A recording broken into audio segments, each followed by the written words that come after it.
I have some examples of trend green up touching different lines, and as I'm sure you're aware, whenever you have a up touch, it's a reversal pattern with price going back down, and it's nothing super fantastic about it, or just it's just knowledge that you need to just keep in mind when you see things that yeah, and you can recognize that things are going to go down when you have up touches. This first example here, trend green is up touching the blue line in the trend chart. And with that, we have a verification or supporting evidence because the trend red is in a low angle up. And so uh, we we know from that that the next day is likely to be down. And we also can see that the day before, power red stuck its nose out above all the other indicator lines. And when it only goes out a little bit like that, it's very typical that it would go down the next day. And so on the green vertical line day, it went down. And then, of course, that's the day the trend green up touched the trend blue line, causing a few other days going down. The price going down was obviously not very much, but you get the idea. It flattened out there for a few days before it started going down. And again, if you haven't heard me say, if you look here on, I'm going to go back one day. On this day right here, this is the start of when pink went down and yellow went sideways. Whenever yellow goes sideways in the power chart, even though it goes down, it has a tendency to go down very slowly, or in some cases to be really flat in its pricing.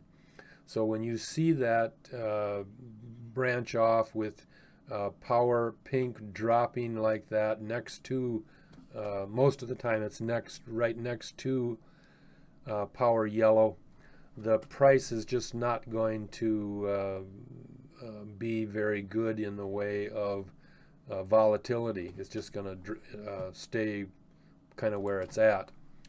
In this example here, green is up touching the blue line and red is up touching the yellow line. We had 3 doji candles there in a row. One other key thing I'll point out here, power Zion is in between power orange and power green.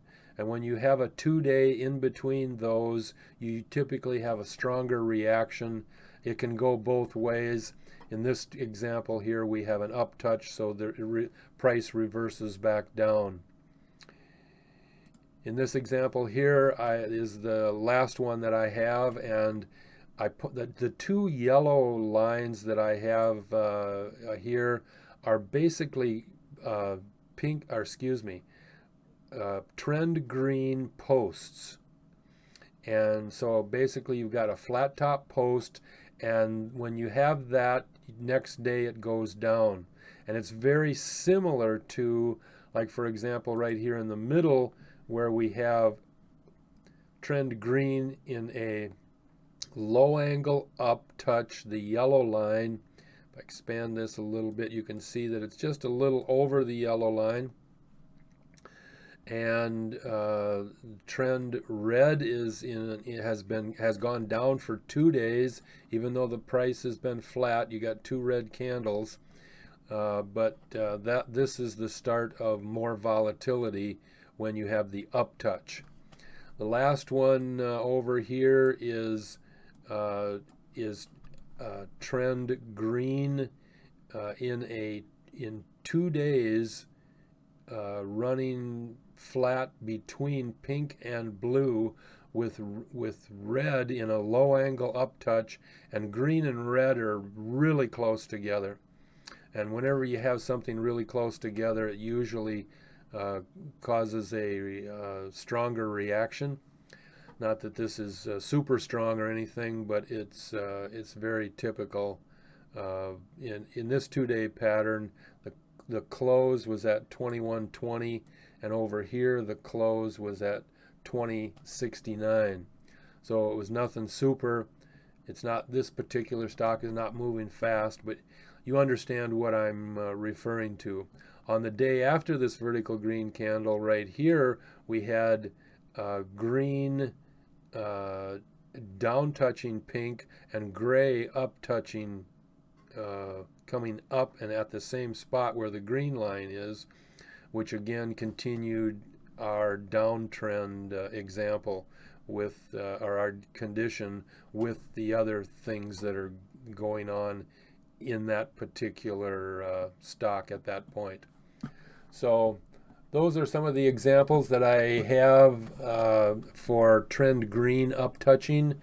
I'm making a number of these videos just to clarify what it means so that you understand. You can look at it on the videos and get an idea about what the condition of the description is.